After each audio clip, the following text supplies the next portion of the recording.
ہمارا آج کا اگلا سبق ہے چراغ کی لو، اور جس کے مصنفہ حاجہ مسرور ہیں۔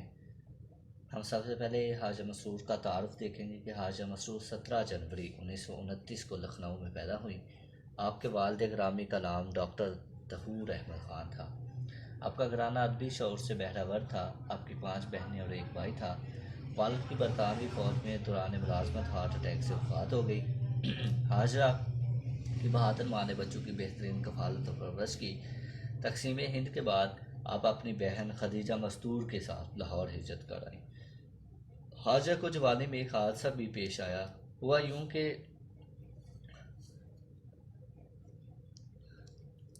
ہوا کچھ یوں کہ آپ مشہور شاعر ساحر لدھیانوی کی منگیتر تھیں۔ اسی مشاعرے میں ساحر نے ایک لفظ غلط ادا کیا اور حاجہ نے فوراً ٹوک دیا۔ ساحر لدھیانوی غصے میں آ گئے، جھگڑا بڑھا اور نوبت منگنی کے ٹوٹ جانے تک پہنچی، لیکن حاجہ مسرور کی اردو ادب سے محبت اور تلفظ سے دوستی خوب واضح ہو گئی۔ بعد ازاں آپ کی شادی روزنامہ ڈان کے ایڈیٹر علی احمد خان سے ہو گئی۔ آپ کی وفات 15 ستمبر 2012 کو کراچی میں ہوئی۔ حاجہ نے ابتدائی عمر میں ہی کہانیاں لکھنا شروع کر دی تھی۔ آپ کو شہرت رسالہ نقوش میں افسانے چھپنے سے ملی۔ آپ کی ہمشیرہ خدیجہ مستور بھی بہت اچھی ادیبہ تھیں۔ اور حاجہ مسرور احمد ندیم قاسمی کے ساتھ کام کرنے لگیں۔ احمد ندیم قاسمی نے دونوں بہنوں کا ہر مشکل میں ساتھ دیا۔ حاجہ کے افسانوں میں کردار اپنی بہترین ساخت میں ابھر کر سامنے آتے ہیں۔ وہ غربت کی دشمن تھی، تحریک ترقی پسند مصنفین کی رکن تھی۔ حاجہ نے معاشرے کے پسے ہوئے طبقے کے لیے خوب لکھا اور انہیں 1996 میں ترجمۂ حسن کارکردگی ملا۔ ان کے افسانوں کے مشہور مجموعے درج ذیل ہیں: چاند کی دوسری طرف، تیسری منزل، اندھیرے اجالے، چوری چھپے، ہائے اللہ، خیر کے وہ لوگ اور معاملہ۔ ہم سبق کے خلاصے کی طرف آتے ہیں کہ شام کی بڑھتی ہوئی اداس تاریکی میں بغیر پلستر کی دیواریں اندھیرے میں ڈوب کر بھیانک ہوتی چلی جا رہی تھیں، جیسے سیاہ رنگ میں نہا گئی ہوں۔ تنہائی سے گھبرا کر اس کا جی الٹنے لگا۔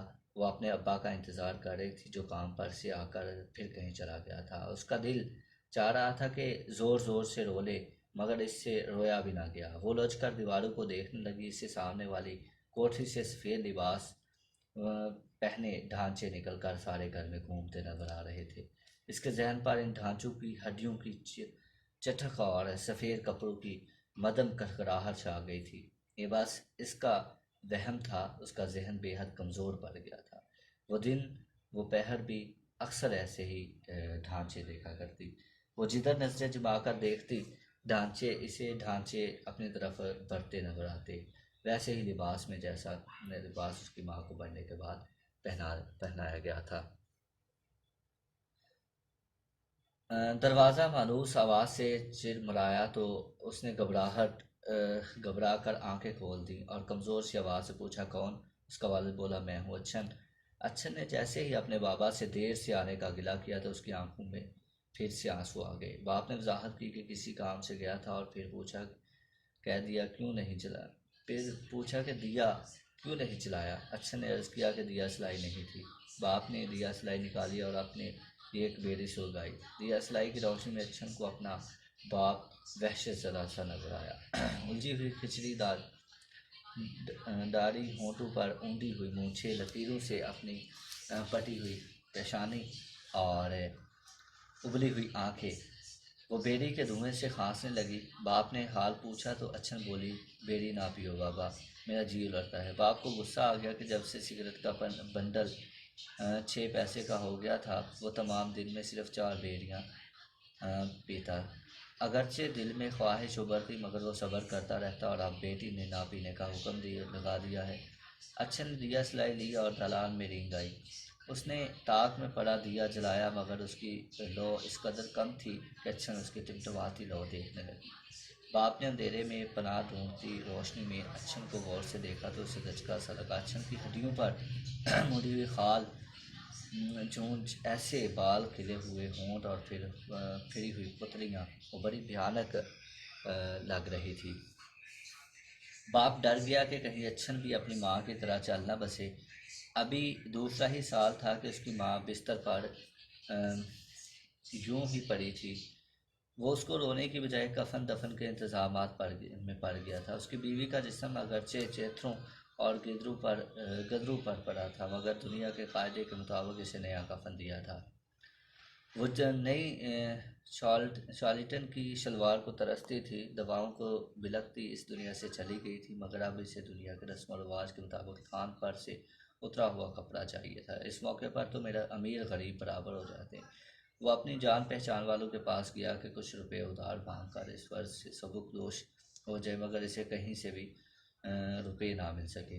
آخر وہ اپنی میلی داری آنسوں میں بھگو کر اپنے مالک کے در پر گیا تو وہاں سے اسے 25 روپے کی خیرات مل گئی۔ اسی طرح اس کی بیوی زندگی میں تو پیٹ بھر روٹی نہ کھا سکی تھی، مگر اپنی موت کے بعد 25 روپے خرچ کرا کر قبر میں جا لیٹی۔ اچھن کے باپ کا مالک اگرچہ دولت سے اپنے بینک بھر رہا تھا، مگر اپنے منشی کو وہی 10 روپے تنخواہ دے رہا تھا جو 20 سال پہلے مقرر کی تھی۔ جنگ ہونے کے باعث اس کی دکان میں ہر چیز 8-10 گنا نفع دے رہی تھی، مگر دکان کا منشی اتنا ہی سستا تھا جتنا شروع میں تھا۔ ہر شعبہ کے لوگوں نے اپنے معاوضے بڑھا لیے تھے۔ منشی نے سوچا وہ بھی اپنے مالک سے کہہ کر اپنی تنخواہ میں اضافہ کروا لیتا، مگر اس کے بات کرنے سے پہلے ہی مالک نے سنانا شروع کر دیا تھا کہ منشی جی آپ بوڑھے ہو گئے ہیں، حساب کتاب تمہارے بس کی بات نہیں، دکان چھوڑ کر گھر بیٹھو۔ منشی کانپ اٹھا کہ اب کہیں ان 10 روپیوں کے بلا لینا پڑ جائیں۔ پاس پڑوس والے اچھن کو مسلسل سوکھتا ہوا دیکھ کر منشی سے کہتے کہ لونڈیا کا بیاہ کر دو، گھر جا کر کچھ کھائے پیے گی تو ٹھیک ہو جائے گی۔ منشی جانتا تھا کہ اس کی بیٹی بیاہ کر بھی کسی بھوکے غریب کے گھر ہی جائے گی۔ اگر وہ اپنی بیوی کو خلاف لا نہ سکا، بیمار ہوئی تو دوا نہ لا سکا، تو اس کی بیٹی کو یہ سب کیسے مل جائے گا؟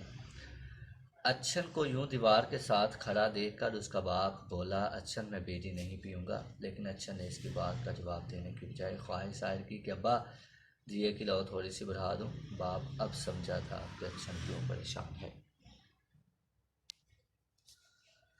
اچھن کے باپ نے اسے سمجھایا کہ ہم دیے کی لو زیادہ نہیں کر سکتے، اتواروں میں کہیں 2 پیسے کا تیل نصیب ہوتا ہے، تیل پر حکومت نے کنٹرول کیا ہوا ہے، مگر تم 2 بڑھانے کی ضد کرتی ہو۔ اچھن سوچتی ہے کہ اتنی کم روشنی کا فائدہ ہی کیا ہے، دکاندار اتنا تیل بھی نہ دیا کریں، نام تو نہ ہو چراغ جلنے کا۔ اچھن کی آنکھوں میں آرزو کے دیے بجھ گئے۔ باپ کے جواب نے اس کے گھر میں تاریکی کچھ اور بڑھا دی تھی۔ وہ مایوس ہو کر دالان سے نکل آئی۔ اسے حیرت تھی کہ اس کا باپ کو کم روشنی پر کیوں قناعت کر بیٹھا ہے، مٹی کا تیل انہیں کیوں نہیں ملتا۔ گلی کے نکڑ والے بنگلے میں تمام رات کتنی ہی بڑی بڑی لالٹینیں روشن رہتی ہیں۔ وہ یہ نہ سوچ سکی کہ تیل ملنے بھی لگے تو اس کا باپ خریدے گا کہاں سے۔